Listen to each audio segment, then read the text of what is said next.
This is the story of Clara Reed, the quiet, penniless fiancée nobody wanted. She was invited into one of the richest, most powerful families in New York, the DeWitts of Greystone Manor, only to be humiliated. They called her worthless. They called her a gold digger. They told her she would never, ever be mistress of their house. They were right. She wasn't the mistress. She was the new owner. And the eviction notice she served them was just the beginning of their nightmare. The DeWitt Summer Solstice Gala was not a party. It was a declaration of war, and Clara Reed was the primary casualty. Greystone Manor, the DeWitts' ancestral seat in the most exclusive pocket of the Hamptons, was a monument to old money. Its limestone facade, imported stone by stone from a French chateau, glowed in the June twilight. Manicured lawns looking more like green velvet than actual grass rolled down to the Atlantic. Tonight, hundreds of guests mingled, the men in linen suits, the women in vibrant, flowing silk. The air smelled of salt hydrangeas and, most of all, wealth. Clara stood near a towering marble urn, holding a flute of champagne she hadn't touched. She felt like a typo on an otherwise perfect page. Her fiancé, Nathaniel Nate DeWitt, was currently trapped by his father, Arthur, near the string quartet. Nate, with his kind eyes and earnest passion for sustainable architecture, a trade his mother called it, was the only reason she was here. He was the only person in this entire ecosystem who had ever seen her. Clara herself was deceptively simple. She wore a sleeveless, high-necked dress in a muted beige cashmere. To the untrained eye, it was plain. To the women here dripping in visible logos and ostentatious jewels, it was an offense. They didn't recognize it as a bespoke Loro Piana piece, a garment whose quiet luxury cost more than the diamond tennis bracelets on their wrists. They just saw beige. Nate, darling. The voice cut through the party's polite murmur like a shard of ice. Beatrice DeWitt. Nate's mother glided toward them. She was a tall, rail-thin woman whose face had been pulled so tight it looked like polished marble. She was beautiful, terrifying, and the absolute monarch of this domain. She kissed the air near Nate's cheek, her eyes never leaving Clara. You're letting your guest stand all alone.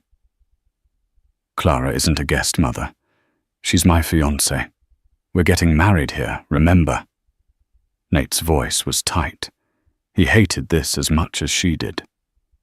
Beatrice gave a tinkling, brittle laugh. Of course. How silly of me. She turned her full attention to Clara. Her gaze was an appraisal, the kind one gives to livestock. That's a sweet dress, dear. Did you find it in the village? Before Clara could answer, another woman joined them. Penelope Hayes. Her family, the Hayes banking dynasty, was so wealthy they made the DeWitts look like middle management. Penelope was the woman Beatrice had intended for Nate. She was all teeth-tanned skin and platinum blonde hair. Oh, Beatrice, be nice, Penelope cooed, looping her arm through Beatrice's. She's trying. It's just... Well, some people just don't have the background for this sort of thing. It's not your fault, Clara. We were just discussing the wedding photos, Beatrice continued, as if Clara hadn't been insulted. We simply must have them on the main staircase. The Italian marble is just divine. Of course. She paused, tapping a manicured nail on her chin. We'll have to be careful with the lighting. It can be so unflattering on cheaper fabrics. We wouldn't want you to look washed out. The double meaning hung in the air, thick and toxic. You are cheap. You are pale. You do not belong. Nate stepped forward. Mother, Penelope, that's enough. Nonsense, darling, Penelope said, patting his arm. We're just girls talking. Clara understands, don't you? Clara looked at the two women. She didn't feel anger. She didn't feel hurt. What she felt was a cold, quiet clarity. She was a mathematician looking at an equation that didn't balance. These people who defined themselves by their possessions had no idea what real value was. They saw her as worthless a liability. They had just made a catastrophic error in judgment. Clara gave a small, polite smile. You're right, Beatrice. The lighting on that staircase is crucial. I'll be sure to remember that. Beatrice and Penelope shared a look of smug victory. The little mouse had been put in her place. If you'll excuse me, Clara said, her voice impossibly calm. I need to make a quick call. She walked away from the glittering crowd, past the servants in black and white, and into the manor's dark, oak-panelled library. The house was silent, the sound of the party a distant hum. She pulled out her simple, secure satellite phone, not the public iPhone she used with Nate. She dialed a single number. It was answered on the first ring. Mr. Harrison. Ms. Reed, I trust the party is tolerable. The voice on the other end was deep, precise, and belonged to Damien Harrison, the public-facing CEO of her actual life. It's been very informative, Clara said, gazing at a portrait of Nate's great-grandfather. Damien, I'm accelerating the timeline. I want a full, deep-dive analysis of DeWitt Industries and all associated family holdings. We already have the preliminary file, Damien said. It's not good. They're leveraged to the hilt. The entire estate, this house, it's all collateral on a series of very high-risk bridge loans. A cold smile touched Clara's lips. I thought as much.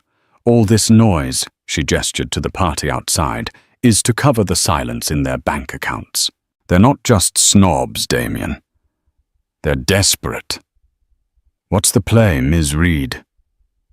Clara watched as across the lawn Beatrice DeWitt wrapped an arm around Penelope Hayes, laughing as they both looked in her direction. They thought they were predators. They didn't realize they were already prey. Begin a strategic acquisition of their debt, Clara ordered, her voice dropping to a whisper. Find out who holds the paper. Buy it. I want to own every single dollar they owe. Quietly. I don't want them to know who their new creditor is until I'm ready. And the house, Ms. Reed Greystone Manor. Clara looked at the portrait, at the arrogant, entitled face staring back at her. Especially the house, she said. Start with the house. She hung up, took a deep breath, and smoothed the cheap fabric of her dress. She composed her face back into one of polite, unassuming sweetness. She walked out of the library, back to the party. The invisible girl, the worthless bride. The clock had just started ticking on the DeWitt dynasty, and they hadn't even heard it. The next 3 weeks were a masterclass in psychological warfare, executed with the silent precision of a sniper. To the DeWitts, life continued as normal, only with more pronounced disdain for Clara. Beatrice insisted on overseeing every wedding detail, which was in practice a daily ritual of dismantling Clara's preferences. Peonies. Oh no, Clara, she'd say at a meeting with a florist who charged $50,000 per event. That's so common. We're a rose family. Specifically the majestic hybrid. They're $200 a stem. Do try to keep up. Clara would just nod. Whatever you think is best, Beatrice. Nate, meanwhile, was caught in a painful vice. He loved Clara, but he was also the product of this family. He was trying to get his fledgling architecture firm off the ground a firm dedicated to eco-friendly affordable housing. It was a noble pursuit his family found baffling. "Why are you wasting time with plywood and solar panels, Nate?" his father Arthur had grumbled over dinner. "There's no money in helping the poor. The money is in telling the rich what to buy. Look at your mother. She's a brand." This pressure made Nate distracted and tense. He'd find Clara on her laptop and sigh. More work, Clara. That freelance design project must be intense. Clara, who was actually reviewing a hostile takeover bid for a lithium mining operation in Bolivia, would snap the laptop shut.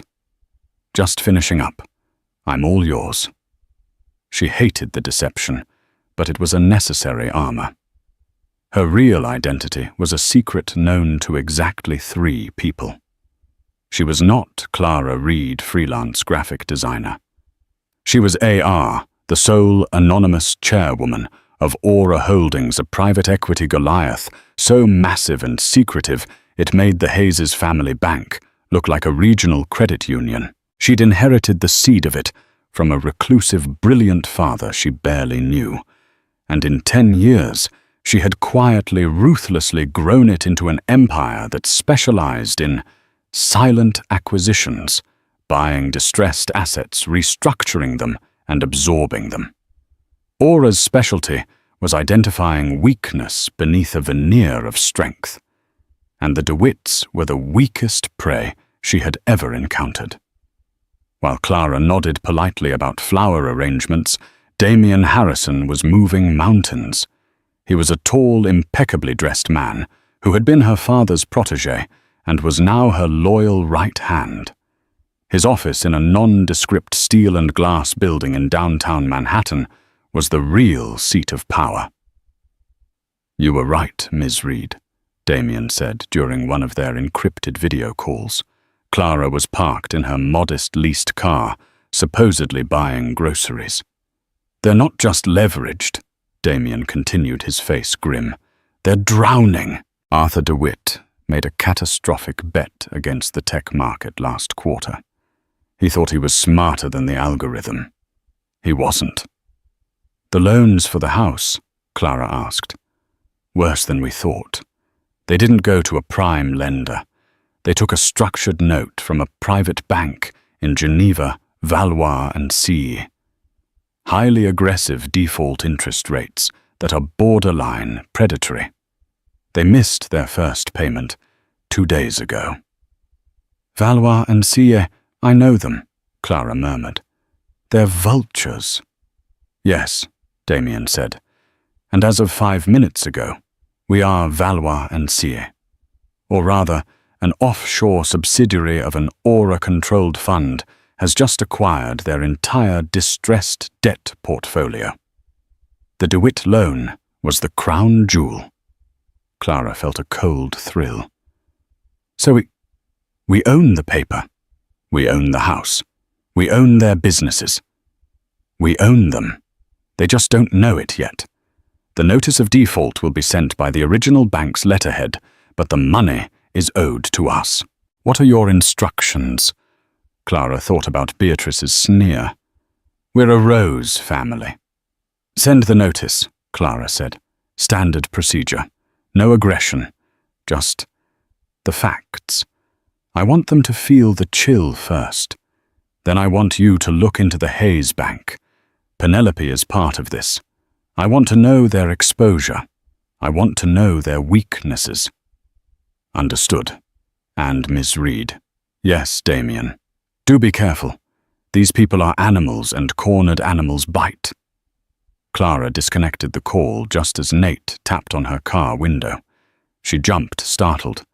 "Hey," he said, smiling, holding up a bouquet of peonies. "I know my mother is a nightmare. I saw these at the farmer's market and thought of you." Clara's throat tightened. This was the man she loved. This was the one good, real thing in her life. The guilt was a physical ache. "Nate, they're beautiful. Thank you." As he leaned in to kiss her, her mind was a split screen. On one side, this perfect simple moment. On the other, the cold digital confirmation that the first notice of default was now speeding toward Greystone Manor, a paper torpedo aimed straight at the heart of the DeWitt legacy. The first crack in the facade appeared 4 days later. Clara was in the kitchen, a room the family never entered, making herself a cup of tea. She heard a crash from the study. A heavy thud, followed by Arthur DeWitt's voice, raised in a way she'd never heard before. "What do you mean, non-negotiable? It's a simple extension. We're the DeWitts." Clara froze, listening. Beatrice's voice, sharp with fear. "Arthur, lower your voice. The staff, will hear you. What is it? It's the note. The Swiss bank. Valois. They're refusing to extend the payment. They're talking about the default clause." "What default clause?" "The one that, if we miss a payment, they can call the entire loan. Due in 30 days. All of it, Beatrice. $80 million. There was a long, terrible silence. Then the sound of a glass being swept off a desk. $80 million! Beatrice shrieked. "You told me it was 20. You lied to me. It was a bridge to cover the market losses I was going to. You were going to what ruin us, this house. Arthur, this house is everything. This is my family's legacy. It was the only collateral they'd take. Then you will call them back," Beatrice commanded, her voice regaining its steel. "You will tell them who we are. And you will call Robert Hayes. Tell him we need a bailout. He'll do it. He wants Penelope to marry Nate. This is how we get rid of that worthless little mouse in the guest room. We make Nate see that he has to save his family." Clara slowly backed out of the kitchen, her heart hammering. They weren't just going to let the ship sink. They were going to sacrifice their son and her to stay afloat. They had no idea that the bank they were trying to appease and the woman they were trying to destroy were one and the same. The scent of panic became a visible fog that settled over Greystone Manor. The servants, a reliable barometer of household pressure, began to whisper. Mr. Henderson, the butler, who had been with the family for 40 years, suddenly looked ill. His usual stiff posture now slumped. Beatrice, however, went on the offensive. She doubled down on her cruelty, as if by insulting Clara she could somehow reverse her financial fate. The wedding, once a distant event, was now her primary weapon. "Nate, we must have a meeting about the cost of this," Beatrice announced one evening, cornering him and Clara in the conservatory. "Mother, we've been over this. Clara and I are happy with a small—" "Don't be ridiculous," Beatrice snapped. "A DeWitt wedding is a state event. It is not small, and frankly," she aimed her gaze at Clara, "given your lack of contribution, we must be realistic." She was trying to bait Clara to make her feel so small she would run. But what Beatrice didn't know was that while she was posturing, Clara's team was executing a pincer movement. Phase 1. The Hayes refusal. Arthur DeWitt, as instructed by his wife, made the most humiliating call of his life. He called Robert Hayes Penelope's father and the head of Hayes Mutual Bank. "Robert, my boy," Arthur blustered, trying to sound casual. "Bit of a cash flow hiccup. DeWitt Industries is just restructuring, you understand. I need you to extend me a line of credit. Say 90 million, just to tide us over." The silence on the other end of the line was deafening. "Arthur," Robert Hayes finally said, his voice cold. "I'm afraid that's impossible." "Impossible? Don't be silly. We're old friends. Our children. My bank's priorities are shifting, Arthur. We're moving into new markets, and frankly, your portfolio is toxic. We can't touch it. It's just business." Arthur was stunned. "But Penelope and Nate, my daughter." Hayes said, his voice flat. is not a bargaining chip for a bad loan. I'm sorry, Arthur. My hands are tied. Arthur hung up the phone, his face ashen. Hayes Mutual was their last best hope.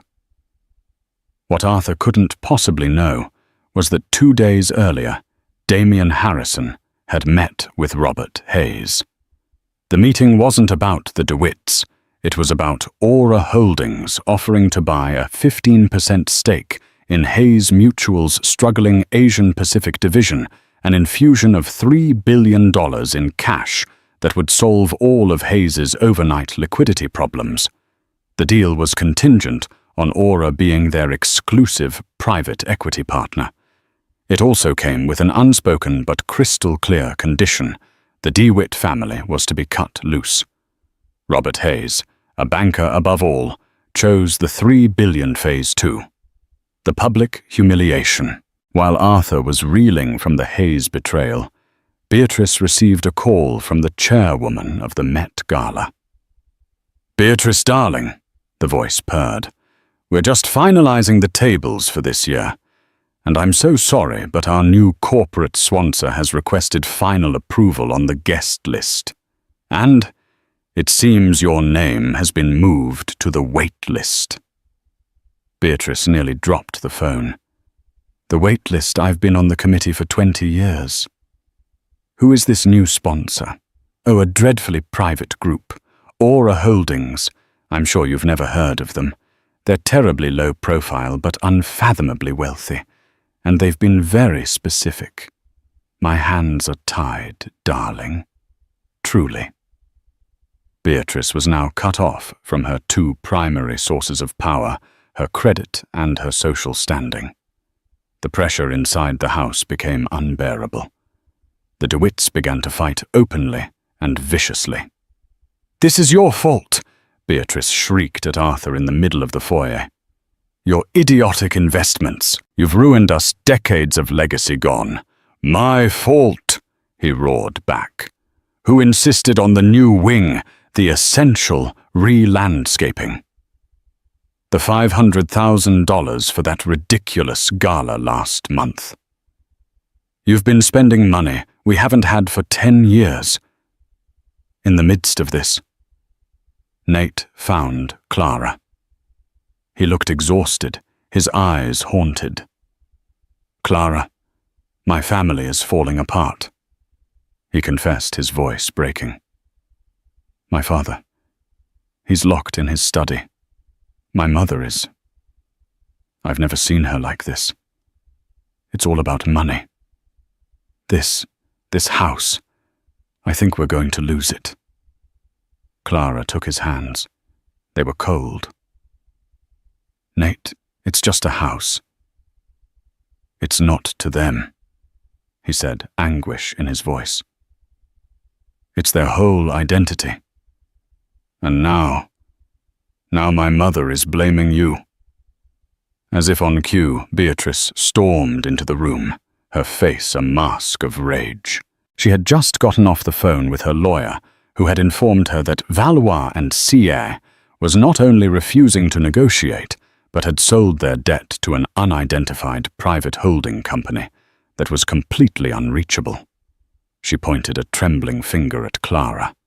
"You," she hissed. "This is your fault." Nate stood up. "Mother, don't. This has nothing to do with Clara." "It has everything to do with her," Beatrice cried, her voice cracking with hysteria. "She's a curse, a common, worthless jinx. Since the day you brought her into this house, everything has unraveled. With her simple, mousy ways, she's brought her poverty into our lives like a disease. That is enough," Nate roared, his face red. He had never, ever raised his voice to his mother. "That is the woman I'm going to marry. You'll marry her over my dead body," Beatrice screamed. "She is nothing. She has nothing.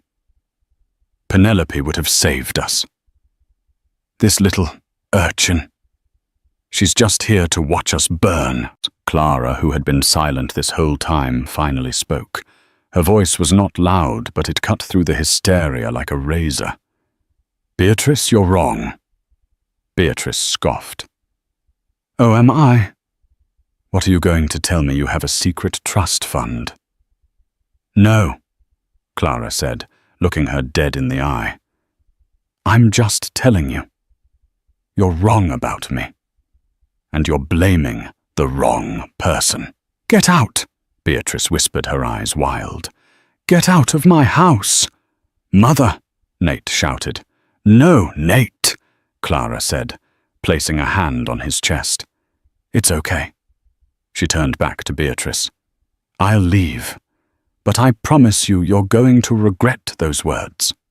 "The only thing I regret," Beatrice sneered, "is that I didn't have you thrown out the day you arrived."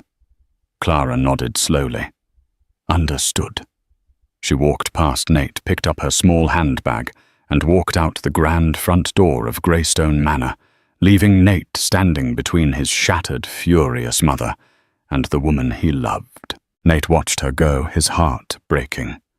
"Mother," he said, his voice hollow. "What have you done?" Beatrice, suddenly looking old and terrified, sank onto a Louis XIV chair. "I've saved us," she whispered, though she didn't believe it for a second. Clara got into her car and drove. She didn't go far. She pulled over on a bluff overlooking the ocean, the lights of Greystone Manor twinkling below her, like a dying star. She called Damien. "She called me worthless," Clara said, her voice shaking, but not with tears. It was with a cold, refined rage. "She said I was a disease. She threw me out." "Ms. Reed," Damien said, his voice gentle. "Give the word. I can have a sheriff's deputy there in an hour. The foreclosure notice is ready. We can seize the asset." "No," Clara said. "Not like that. That's messy.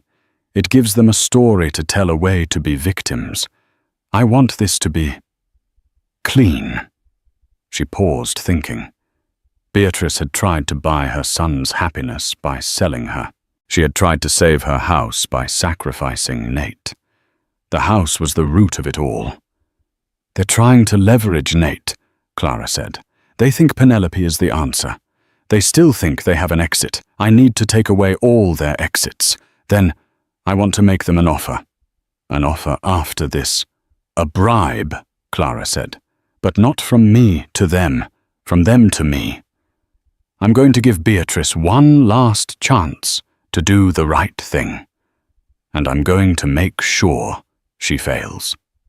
The next 2 days were the longest of Nate's life. He and his mother did not speak. He stayed in his room, calling Clara's phone repeatedly, but it went straight to voicemail. He had no idea that her public phone was currently sitting in the glove box of her car, while her real phone was facilitating the final crushing moves of her strategy. The DeWitt family was now completely and totally isolated. Their lawyers from the prestigious firm of Cravath, Swain and Moore had officially dropped them as clients, citing non-payment of a 6-month-old invoice. The Wall Street Journal had run a small but devastating piece on DeWitt Industries, questioning its solvency. The unidentified creditor had formally filed a notice of public foreclosure auction set to take place in 1 week on the steps of the county courthouse. Greystone Manor. The symbol of their power was going to be sold off to the highest bidder. Beatrice DeWitt was no longer a queen. She was a cornered animal.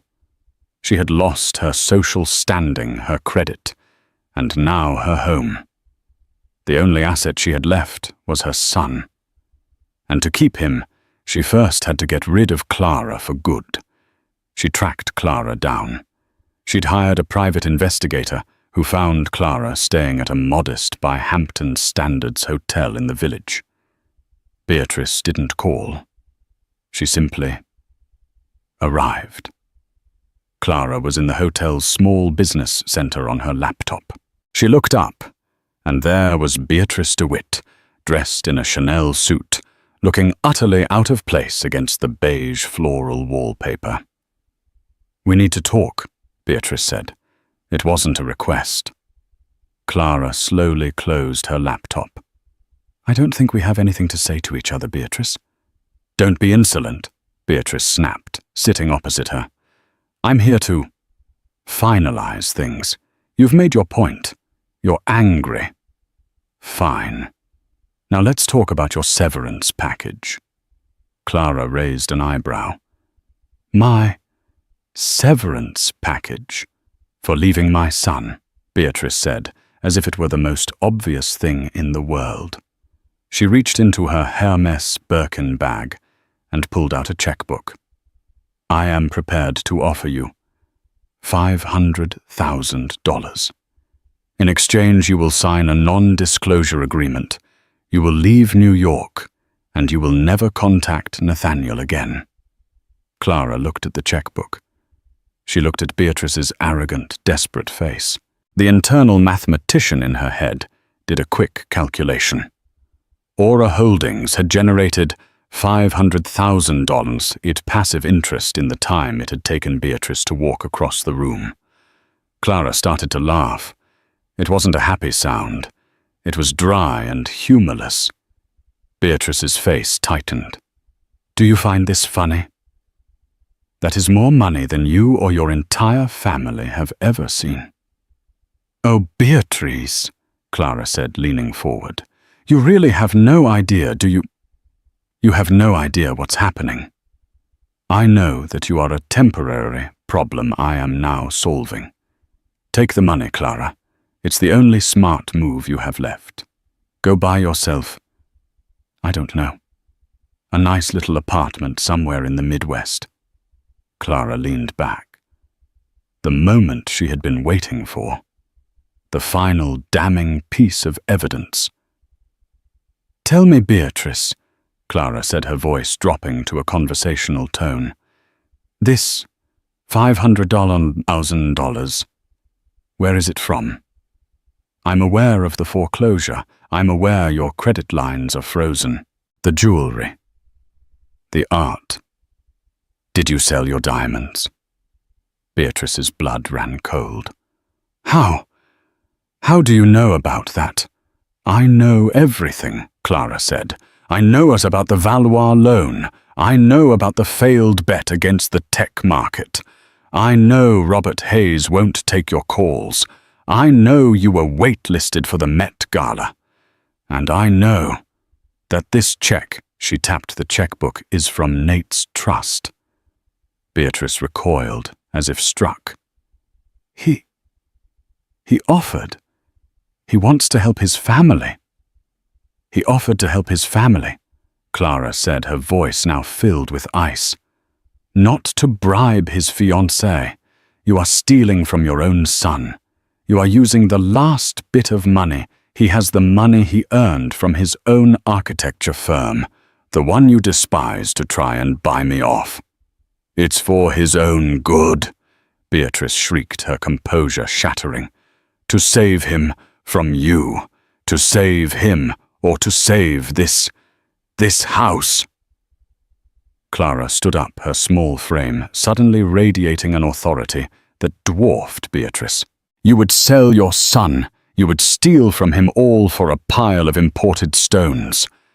You are the most worthless person I have ever met." You bitch," Beatrice spat.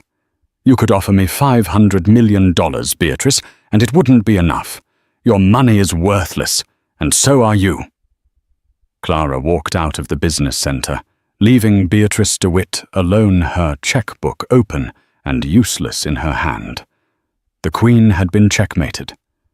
Clara got to her car, her hands shaking.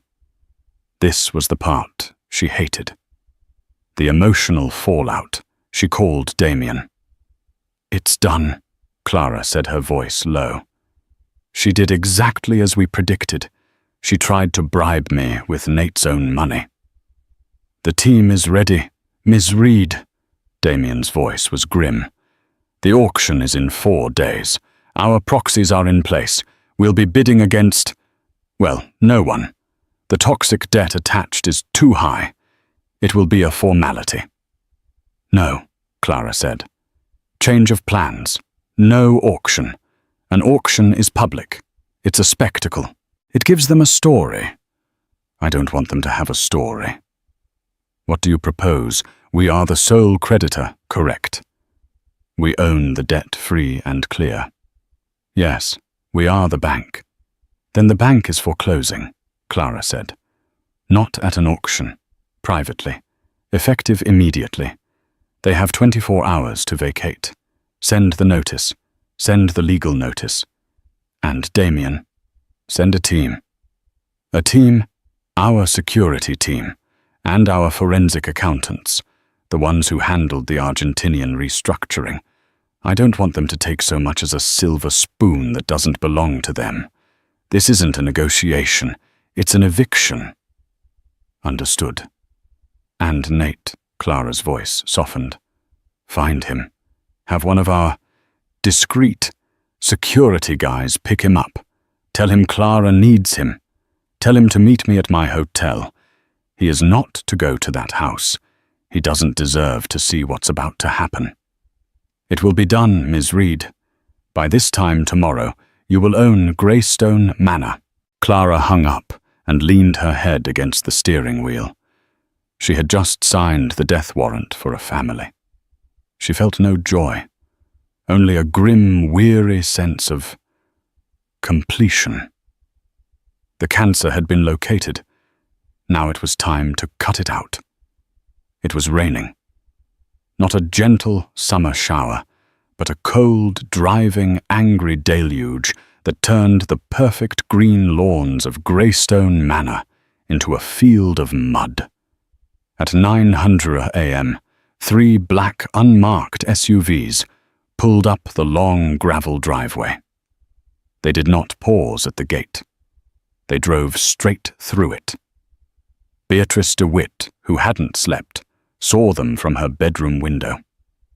She assumed it was the bank, or perhaps more lawyers coming to plead with them. She ran down the main staircase, the one she had forbidden Clara from using, and flung open the massive oak doors. "Who are you?" she demanded. "You are trespassing."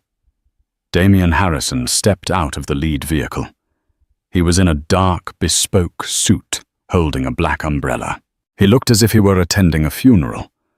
Behind him, 6 men, 2 in suits, 4 in severe, tactical-looking security uniforms emerged and fanned out. "Ma'am, you are trespassing," Damien said, his voice polite, but utterly final. He held up a leather-bound folder. "I am Damien Harrison, representing Aura Holdings, the sole creditor and new legal owner of this estate. This is a writ of seizure. You and Mr. DeWitt have 60 minutes to collect your personal effects and vacate the property." Beatrice stared at him, the rain plastering her hair to her face. "Aura Holdings, I don't understand. The auction, it's not for 4 days. The auction was a courtesy which has been rescinded," Damien said. "The debt was called. You have defaulted. The asset has been seized. Our forensic accounting team," he gestured to the men in suits, "is here to take inventory. Our security team," he gestured to the others, "is here to ensure a smooth transition." "You can't," Beatrice shrieked.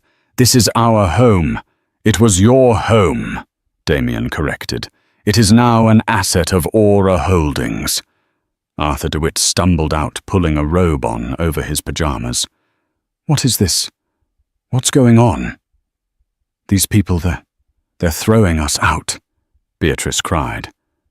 "Mr. DeWitt," Damien said, nodding to him. "The property at 1400 Ocean Bluff is now forfeit. Please cooperate."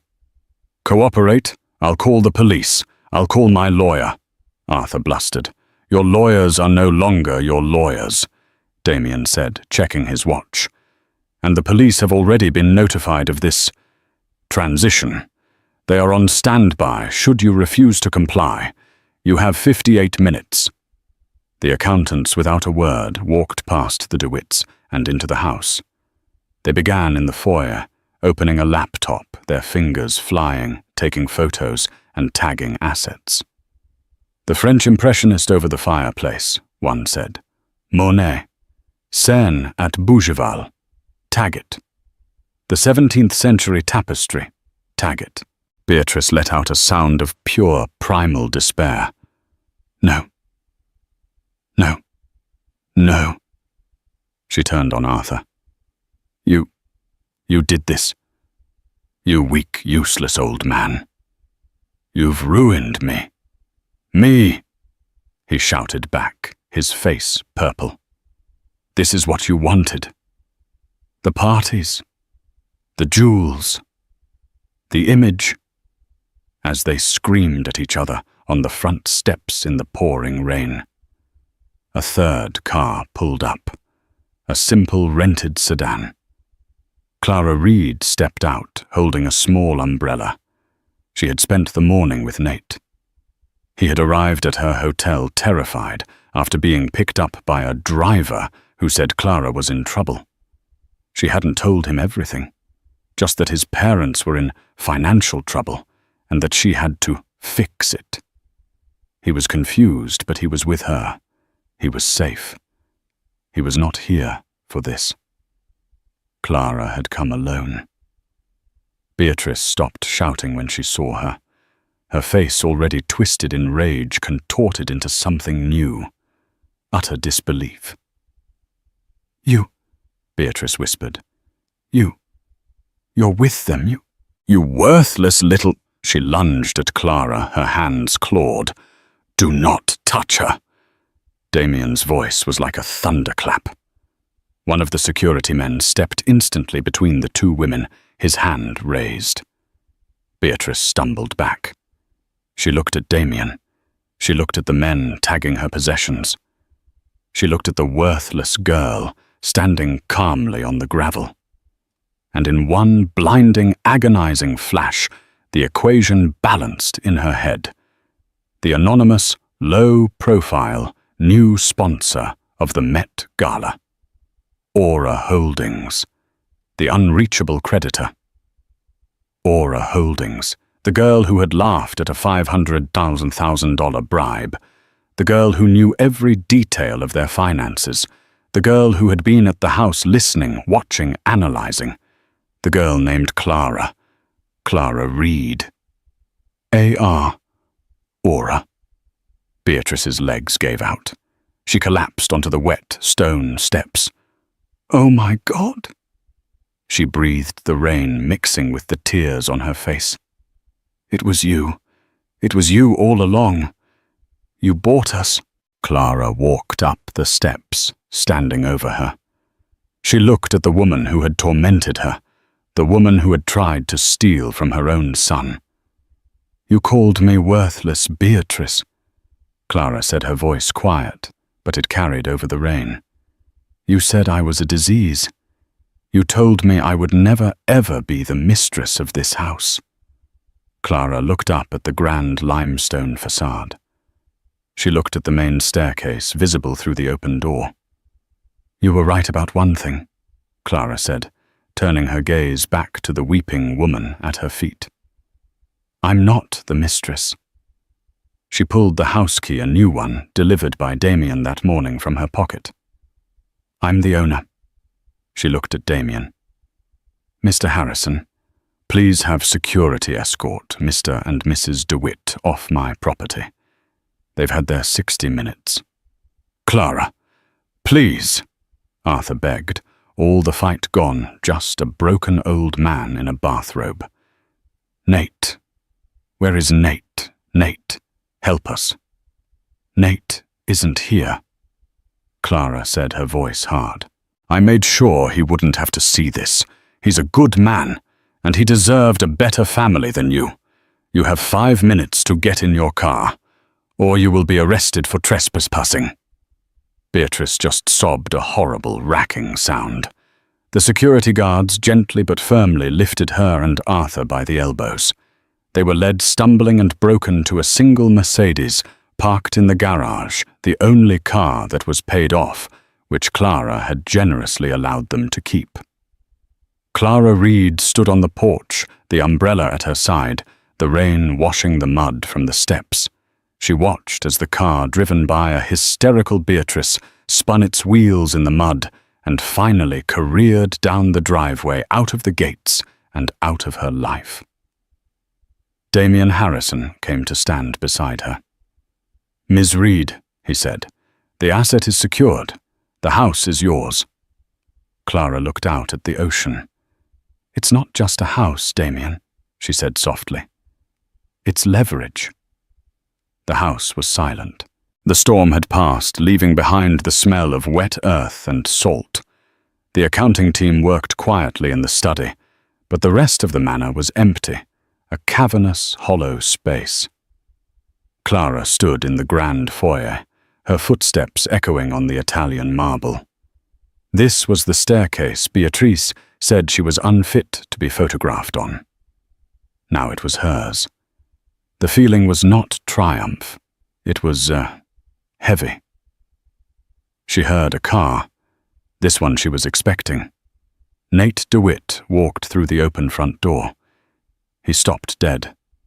The house was the same, but different. The air was still. The oppressive, heavy scent of Beatrice's perfume was gone. "Clara," he said, his voice hesitant.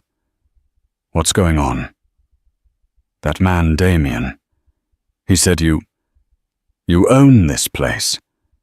He said you foreclosed on my family." He looked at her, and his eyes weren't filled with the love she was used to. They were filled with confusion, fear, and a dawning, terrible sense of betrayal. "Clara, who are you?" This was the part she had dreaded. The asset was secured. Now she had to save the relationship. "My name is Clara Reed," she said, her voice shaking for the first time. "But the world, the financial world, knows me as AR, the head of Aura Holdings." She told him everything.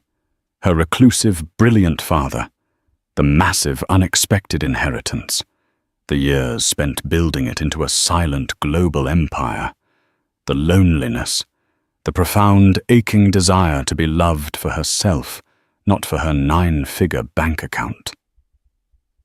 "I used my mother's maiden name," she explained, tears welling in her eyes. "I lived in a simple apartment. I learned graphic design. I wanted a normal life. I wanted to find one person who didn't see me as a vault. And then I met you. You with your passion for sustainable houses and your kind eyes, and you saw me, Nate. You were the one real thing." Nate sank onto the bottom step of the staircase. He was pale. "So, all of it was a lie.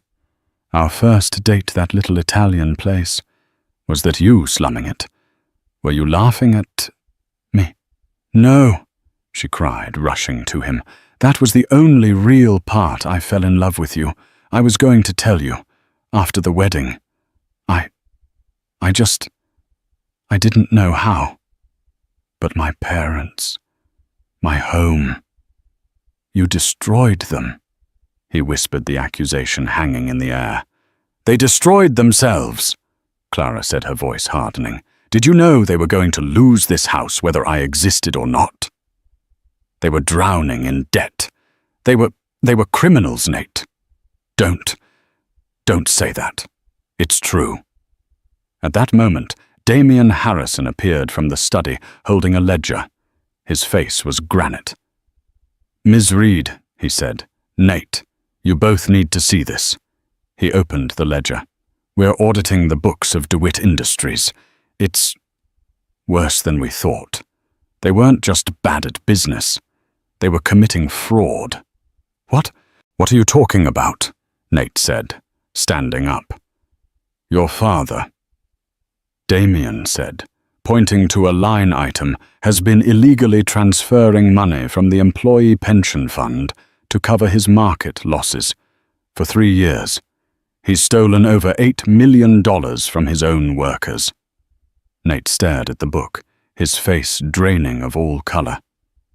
He wouldn't, Nate stammered. My father. He did, Damien said. The SEC will be very interested in this. They're facing prison, Nate. Significant prison time.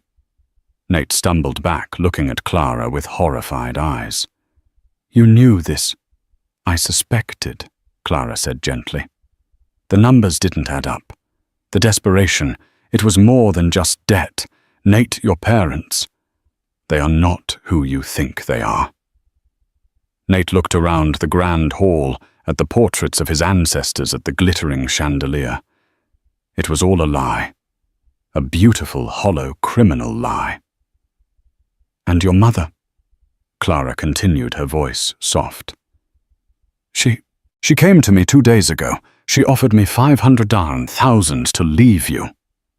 Nate's head snapped up. What? She tried to bribe me. And Nate, the money. She was going to take it from your trust. The money you earned yourself. She was stealing from you to get rid of me. Nate said nothing. He just walked to the window, looking out at the ruined gardens. He was seeing his entire life, his entire childhood, recontextualized as a fraud. His proud father was a thief. His elegant mother was a monster. He was quiet for a long time. Clara stood her heart in her throat, giving him space. She had played her hand. She had won the house, the company, the war. But she was about to lose the only thing she truly cared about. Finally, Nate turned around. His eyes were clear, and the confusion was gone. It was replaced by a deep, profound sadness.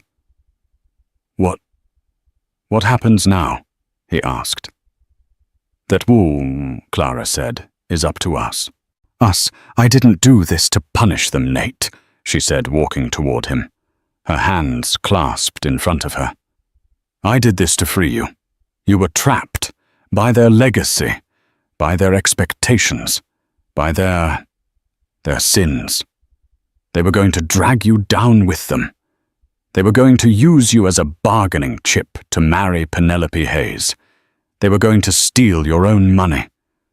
They were never going to let you be you. She stood in front of him. I love you.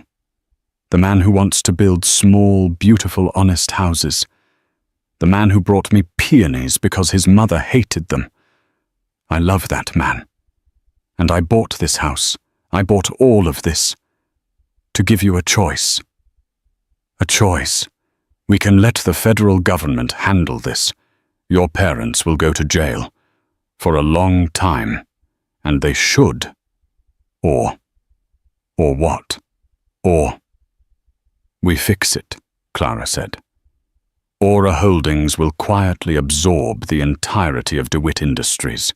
We will use our own funds to make the employee pension fund whole. Every cent your father stole will be repaid. We won't press criminal charges. In exchange, they sign over everything. What's left of their name, their reputation, and they disappear. Nate looked at her, astounded. You would do that? After what they did to you, you would save them. I'm not saving them, Clara said, finally taking his hand. I'm saving you. I don't want this to be your story. I don't want son of a federal prisoner to be your legacy, your parents. They'll be left with a small stipend, enough to live on, a small condo somewhere. They will have no power. They will have no name. They will just be two old people. A quiet, humiliating exile. But not prison. Nate processed this.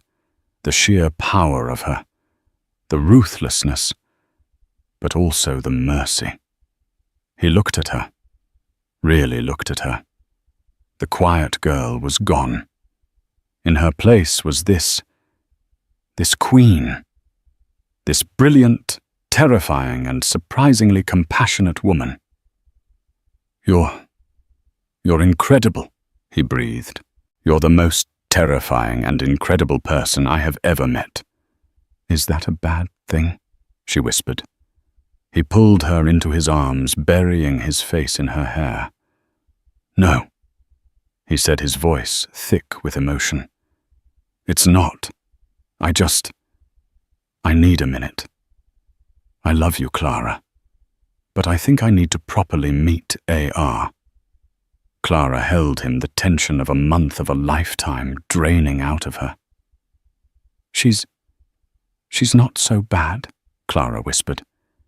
She's just very, very good at protecting what's hers. He held her tighter. The house was theirs. The future was theirs. The DeWitt Empire was dead. The Reed-DeWitt Empire had just been born. The transition was as swift as it was silent. To the outside world, it appeared that the over-leveraged DeWitt Industries had been saved in a last-minute acquisition by the enigmatic Aura Holdings. The Wall Street Journal praised the move as a shrewd absorption of legacy assets. There was no mention of foreclosure, no word of fraud. Damian Harrison handled the negotiations with Arthur and Beatrice. It was not a negotiation. He met them at a sterile lawyer's office in the city. They looked small and grey. They signed. They signed away their company. They signed away their name. They signed a non-disclosure agreement, so ironclad that if they even whispered the name Clara Reed, they would be destitute. In return, Aura Holdings wired $8.2 million into the DeWitt Industries pension fund and set up a small anonymous trust that would pay for a rented 2-bedroom condo in a gated community in Boca Raton, Florida, the ultimate punchline for New York old money snobbery. Penelope Hayes, upon hearing the DeWitts were broke, and Clara Reed was in fact one of the richest women in the world, attempted a desperate pivot. She sent Clara a fawning, cringing email apologizing for her playful teasing and suggesting they partner on a charity. Clara forwarded the email to Damian. Damian had Aura's legal team send back a one-sentence cease and desist letter. Penelope was never heard from again. Greystone Manor was renovated. Clara didn't gut it. She healed it. She let in the light. The heavy dark draperies were replaced with light linen. The oppressive dark portraits of DeWitt ancestors were put in storage, replaced with a stunning collection of modern female-led art. Nate, for his part, went through a period of mourning, not for his parents, but for the childhood he thought he'd had. He and Clara talked. For weeks they just talked. He learned about her, the real her. She learned about him, the man freed from his legacy. He didn't want to be a part of Aura. He didn't have the head for that kind of cutthroat finance. Good, Clara told him. I have the killer instinct. I need a moral compass. I need a partner. So they formed a new division, the Aura DeWitt Foundation. With a $5 billion endowment, its sole mission was to fund and build the kind of revolutionary, sustainable architecture Nate had always dreamed of. He wasn't just building houses, he was building new cities. He was no longer a trade. He was a visionary. They didn't have a grand wedding at the manor. They eloped. One afternoon in October, with only Damian Harrison and his wife as witnesses, they were married in the back garden of Greystone Manor, overlooking the ocean. Clara wore a simple white dress. Nate wore a blue suit. They wrote their own vows. It was real. 6 months later, the doors of Greystone Manor opened for their first gala. It wasn't a party. It was the launch of their foundation. But their true debut as a couple was 2 weeks later at the Met Gala. Clara Reed, once mocked for her cheap dress, now stood at the top of the steps, not as a guest, but as the chairwoman of the event. She wore a custom Schiaparelli gown, a sculptural masterpiece of black and gold. It wasn't loud. It was art. It was power. At her side, Nate was not in her shadow. He was her equal, looking sharp and confident in a custom Tom Ford tuxedo. A journalist from Vogue, recognizing them as the new power couple, rushed over. "Ms. Reed, Mr. DeWitt." "What a story," the journalist gushed. "Ms. Reed, there are rumors that your acquisition of DeWitt Industries and Greystone Manor was, well, personal. That you bought it out of spite." Clara looked at the journalist. She looked at the cameras. She looked at Nate, who squeezed her hand. She smiled a genuine, warm smile that reached her eyes.